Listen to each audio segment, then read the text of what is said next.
నమస్కారం అధ్యక్ష, మీకు అవకాశం ఇచ్చినందుకు. గౌరవ ముఖ్యమంత్రి గారికి ఈ ఎక్సైజ్ పాలసీ మీద ఈ శ్వేతపత్రాన్ని సమర్పించిన విధానం చాలా లోతుగా ఉంది, సమగ్రంగా ఉంది. ఎక్సైజ్ పాలసీకి సంబంధించి గత 5 సంవత్సరాల్లో ఎలాంటి సమస్యలు ఉన్నాయి, ప్రజలు ఎలాంటి బాధలు పడ్డారు, ముఖ్యంగా ఇలా కల్తీ సారా తాగి, ఇలాంటి ఇలిసిట్ లిక్కర్ తాగి, వారి ప్రైవేట్ బ్రాండ్స్ తాగి ప్రజలు ఏ స్థాయికి వెళ్ళిపోయారు అనేది ప్రత్యక్షంగా నేను కూడా చాలా నా దగ్గరికి వచ్చి చాలా సమస్యలు చెప్పుకున్నాను. ప్రజలు ముఖ్యంగా గుంటూరు నుంచి ఒక బాధితురాలు వచ్చి భర్తను తీసుకొచ్చింది.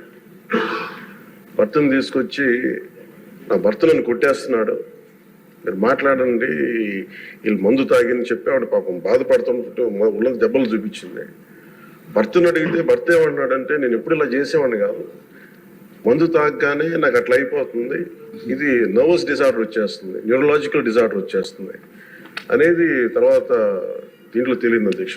భూమి ఒకసారి అంటే ఇంకా విష్ణుకుమార్ రాజు గారు చెప్పినట్టుగా ఇది ఇంకా 3,000 కోట్లుగా చాలా లోతైన దోపిడీ జరిగింది. దీంట్లో లాస్ ఆఫ్ కన్సిడరబుల్ రెవెన్యూ దాదాపు 18,860 కోట్ల 51 లక్షలు అనేది ప్రాథమికంగా తేలింది. దీంట్లో అంటే ప్రజలకు కావాల్సిన డబ్బు, ప్రజలకి రావాల్సిన డబ్బు ఇవన్నీ కూడా ఎక్కడికి వెళ్ళిపోయినాయి.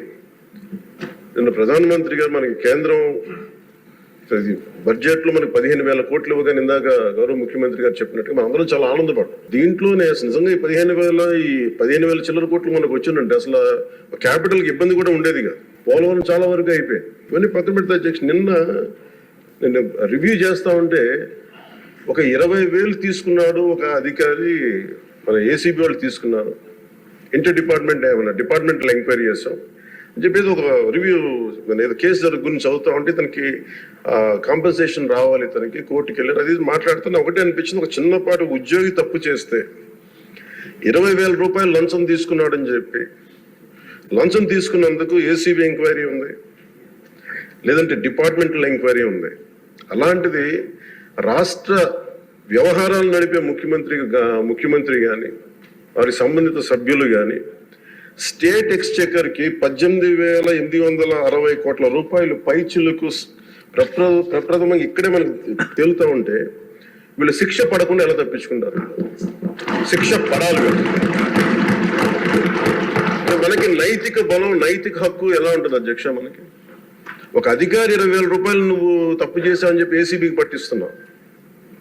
వీళ్ళేమో దారుణంగా 18,000 కోట్లు అటు ప్రజల్ని కనీసం వాళ్ళ క్వాలిటీలు, మన లిక్కర్ మనకి తాగాలని చెప్పి ఎవరిని మనం కూర్చోబెట్టి మనం పెంపొందించట్లా. ఓకే, ఒక వ్యసనం అనుకోండి, దానికి ఏదైనా పేరు పెట్టుకోండి. ముఖ్యంగా మనకి మద్యపాన నిషేధం అనేది చాలా చాలా కష్టమైన విషయం, ముఖ్యంగా ఆంధ్రప్రదేశ్.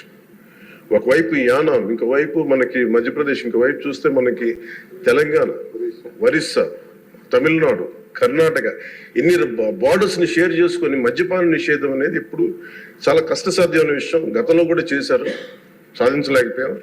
ఇప్పుడు రెగ్యులేట్ చేయాల్సిన అవసరం ఉంది.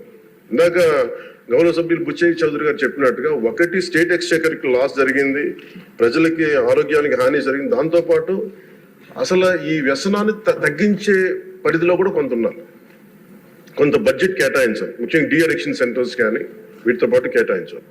అది కూడా సూచన బుచ్చయ్య చౌదరి గారు చెప్పిన సూచన కూడా మనం పరిగణలో తీసుకోవాలి అధ్యక్ష.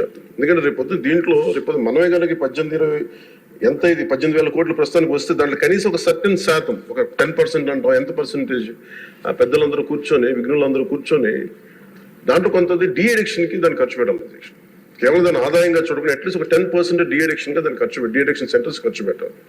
కానీ అన్నిటికంటే కూడా ఈ రోజున మన గౌరవ ముఖ్యమంత్రి గారు చెప్పింది, వీళ్ళని ఎలా ఇన్వెస్టిగేషన్ అంటే అలిగేషన్స్, దీని ఎండ్ అయింది ఈ ప్రజెంటేషన్. ఇదే కనుక ఈ రోజున మనకి క్లాప్ మిత్రాస్కి ఈరోజు డబ్బులు లేక పంచాయతీ బోర్డులో దాదాపు 9 నెలల నుంచి మనకి జీతభత్యాలు లేక ఒక 59 మంది నలిగిపోతాం. అలాగే ఫీజు రీయింబర్స్మెంట్ లేక విద్యార్థులు నలిగిపోతా ఉన్నారు. స్టేట్ ఎక్స్చెకర్లో డబ్బులు లేవు. కానీ అందరు ఇన్ని కోట్లాది మంది జీవితాలతో ఆడుకుని వీళ్ళ చేతుల్లో మటుకు ఇన్ని వేల కోట్లు, దాదాపు విష్ణుకుమార్ రాజు గారు చెప్పినట్టు 30,000 కోట్లు వెళ్ళిపోయాయి. 18,000 కోట్లు ముందస్తుగా తెలుస్తుంది, కానీ ఇంకా లోతుగా చూస్తే అది చాలా పెద్ద ఇది స్కామ్, ఇది దోపిడీ. వీరిని కనుక మనం వదిలేస్తే, తప్పు చేసిన వాళ్ళని గత ప్రభుత్వం సంబంధించిన ఇది ఇట్స్ నాట్ అబౌట్ వెండట, పగా ప్రతీకారం కాదు, కానీ వీళ్ళని స్వేచ్ఛగా కనుక వదిలేస్తే, వాళ్ళ అదృష్టవశాత్తు ఈరోజు వాళ్ళు అక్కడ లేరు. వాళ్ళు కనుక ఉండుంటే వాళ్ళకి నిజంగా వాళ్ళకి సమాధానం చెప్పాల్సిన పరిస్థితి ఉండేది. తప్పించుకొని పారిపోయారు వాళ్ళు ఈరోజు, తప్పించుకొని పారిపోయారు వాళ్ళు. We have to make them accountable అధ్యక్ష. వాళ్ళు we have to bring them into accountability. They have to B penalised. వాళ్ళు దయచేసి గౌరవ ముఖ్యమంత్రి గారికి నేను మీ తరపు నుంచి ఆయనకి తెలియజేస్తున్నాను అధ్యక్ష, దయచేసి వీరిని please we have to penalise them sir. వాళ్ళకి సరైన శిక్ష పడాలి సార్. వీళ్ళకి తప్పించుకోవడానికి కుదరదు సార్. ఏదంటే రేపు పొద్దున ఒక ట్రాఫిక్ కానిస్టేబుల్కి బలం ఇవ్వాలి అంటే ఆపగలమంటే మీ వాళ్ళు ఏమంటారు సార్ లోపల? నేను చిన్నపాటి కానిస్టేబుల్ అయితే నాకేమనిపిస్తుంది, మీరు పెద్దోళ్ళు అయితే వదిలేస్తారు, మమ్మల్ని అయితే పట్టుకుంటారంటారు సార్. మనకు రూలింగ్కి, గవర్నెన్స్కి, అడ్మినిస్ట్రేషన్కి నైతిక బలం పొంది అధ్యక్ష. ఐ రిక్వెస్ట్ యూ, నేను మిమ్మల్ని నేను ఉద్దేశించి అందరినీ హౌస్ మెంబర్స్ గౌరవ సభ్యులందరినీ గౌరవ ముఖ్యమంత్రి గారిని అడుగుతున్నాను అధ్యక్ష మీ ద్వారా. They have to be punished and they have to be penalised, whoever they are.